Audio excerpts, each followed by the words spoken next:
Persona 5 Royal recently got its PC release, and I've been addicted, so I've been inspired to recreate the Leblanc Curry from the game. After reaching a certain bond level with Sojiro, you're able to make this curry with the various leftover ingredients in the cafe's fridge. There are a few specific ingredients and special steps that are explained in-game as you continue to cook the curry, and I will explain those throughout the recipe. Written recipe is down below in the description, and please remember to subscribe for more cooking content. But without further ado, let's begin.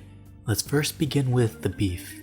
I'm using a large piece of chuck roast. Cut and cube the beef into about 1-inch pieces. You can cut the beef smaller if you prefer as well. After the beef has been cubed, place into a bowl, season with salt and pepper, and then add all-purpose flour. Combine the beef with the flour until it's been evenly coated with the flour. Set the beef aside and let's work on the vegetables. Take a large onion, cut in half, peel the outside, and thinly slice the onions. One of the steps mentioned by Sojiro is slowly cooking the onions overnight, so thinly slicing the onions will allow them to basically melt into the curry as it is being slowly simmered. For the carrots, cut them into small chunks. Doesn't have to be pretty. I actually prefer this uneven method because it gives the curry a more rustic and home feeling. Grate the ginger and add minced garlic into a bowl and set all of these aside. Now we approach another one of Sojiro's special ingredients, apple. Specifically mentioning that the apple is grated. I assume that it is grated with the skin on because the game mentions how the apple adds fiber. The sweetness from the apple is said to add balance to the curry spice. And speaking of spice, let's look at what spices we'll be adding to the curry. In a bowl, add cumin, ground coriander, ground cardamom, ground cloves, turmeric, ground nutmeg, cinnamon, and finally cayenne pepper. Now we can move over to the stove. On medium-high heat, preheat oil in a large pot. Place the flour-coated beef in the pot, trying not to overcrowd the beef and allow space between the pieces. Do not flip the beef until it can remove from the bottom of the pot without much effort. This is what's known as the Maillard reaction, allowing the browning at the bottom of the pan. Continue the same step for the rest of the beef and then set the brown beef in a bowl to the side. Add more oil, then butter, and reduce the heat down to medium. Add the sliced onions in and saute until they become translucent, about 4 to 5 minutes.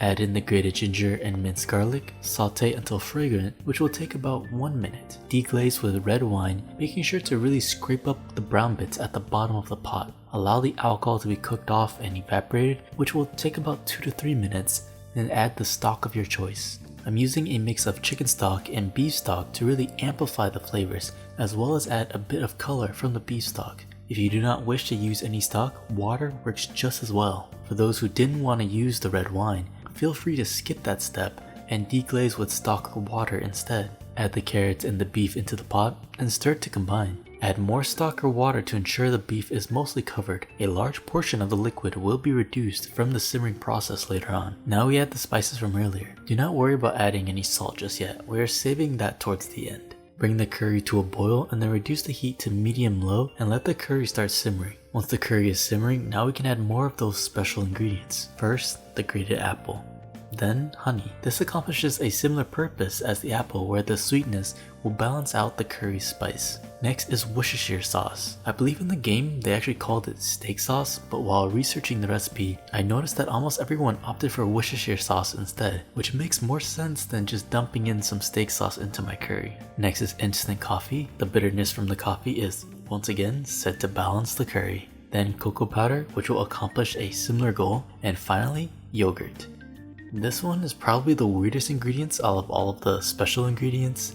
I'm using plain Greek yogurt here. Stir in the yogurt until it is fully dissolved and finally add a couple of bay leaves. Bring the curry back to a low simmer. Now we have two options. We stay true to the Sojiro method and let this curry simmer on low overnight. If you plan on doing this method, I would probably add another half cup of liquid to the curry. But if you're like me and are either 1, too impatient for that, or 2, would have too much anxiety knowing my stove is on overnight, then I would simmer the curry for at least 2 hours until the liquid is reduced to a consistency that you like. Either method works. When the curry is basically done, maybe 1 hour left in the simmering process, taste the curry to check the salt levels. You can just add salt, but I personally prefer adding soy sauce, which also adds a bit of depth and umami as well. After the curry is fully done simmering, remove the bay leaves and let's start plating. Scoop the curry onto a plate with white rice, and that's all there is to it. And that completes the Leblanc Curry from Persona 5. Definitely a labor of love, but I can say without a doubt this is one of the best Japanese curries that I have ever made. I would definitely keep some of Sojiro's secret ingredients for a shorter, less time intensive curry in the future. What did y'all think? Would y'all make this curry yourself? Let me know, and please consider subscribing if you enjoyed for more cooking content, and I'll see y'all in the next one. Thank you for watching.